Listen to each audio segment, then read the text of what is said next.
आलोक जी, अब आपके पास आते हुए देखिए, इस मामले पर तो सभी के गिरबान में झांकने पर अलग अलग तस्वीरें आती है, लेकिन कुछ ऐसी वारदातें होती हैं जो इस देश के अंतर्मन को, उसकी आत्मा को, अंतरात्मा को झकझोरती हैं। निर्भया कांड ऐसा ही रहा था, और उसके बाद भी गुड़िया के साथ जो हुआ, उसके बाद ये हम कांड देख रहे हैं। लेकिन जो रवैया रहा है ममता दी का या फिर उनकी पुलिस का, अब वो पद यात्रा कर रही है, पद यात्रा तो करिए, लेकिन आप सीधा हॉस्पिटल चली जाती जहां वो सबूत मिटा रहे थे। आप फैमिली से मिली, लेकिन फैमिली तो कह रही है कि सुसाइड बता दिया गया था हमें। देखिए, मैं तो कहूंगा एक मुख्यमंत्री के लिए जब इस तरह की जघन्य अपराध, इतनी भयानक घटना होती है और वो पदयात्रा करने चली जाती हैं, तो मैं इसको राजनीतिक नौटंकी के अलावा कुछ नहीं कहूंगा।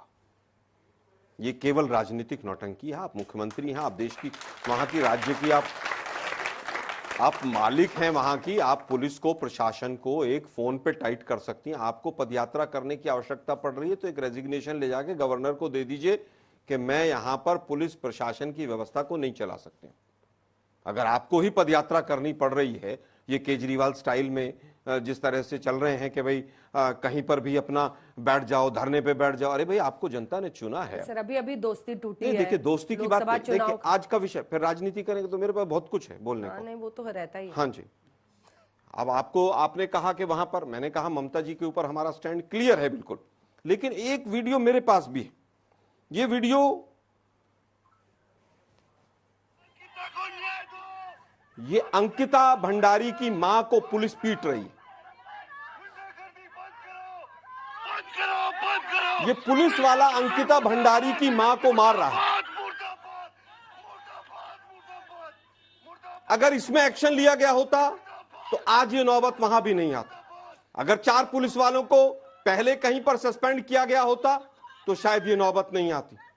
अगर एक भी फास्ट ट्रैक कोर्ट बनाकर आरोपियों को जेल में निर्भया की तरह डाला गया होता तो मुझे लगता है कि आगे की कहीं पर एक नसीहत बनती। ये निर्भया की मां को पुलिस मार रही, जो बीजेपी के प्रवक्ता अभी काफी बड़ी बड़ी बातें कर रहे हैं।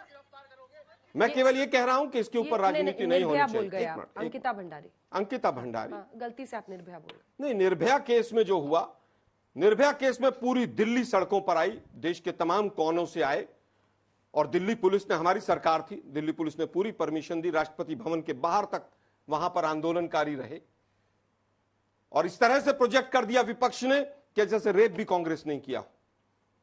क्या ये सच थी कि नहीं बात? और उसकी वजह से हमें राजनीतिक नुकसान भी हुआ, आत्मीय नुकसान भी हुआ, लेकिन हमने निर्भया का इलाज सिंगापुर तक ले जाकर किया, फास्ट ट्रैक कोर्ट बनाई, और 5 आरोपियों को फांसी तक लटकाने का काम अगर किसी ने किया तो कांग्रेस की सरकार ने किया। लेकिन क्या बनारस के रेपिस्ट को न्याय मिला? 2 महीने तक मध्य प्रदेश में चुनाव प्रचार करते रहे। यहां पर बड़ी बड़ी बातें हैं। ममता बनर्जी जी की पूरी गलती है, और हर हाल में उस पुलिस कमिश्नर को जिसने प्रेस कॉन्फ्रेंस की है उसके खिलाफ एक्शन होना चाहिए। आज ये मुद्दा राजनीति से बहुत ऊपर है, लेकिन दुर्भाग्य यह है कि एक दल जो सत्ता में केंद्र में बैठा है वो रेपिस्ट में हिंदू और मुसलमान ढूंढता है। आज वही काम ममता जी ने कर दिया, उनको राम और वाम दिखाई दे गया। लज्जा आनी चाहिए, आप तो स्वयं महिला हैं।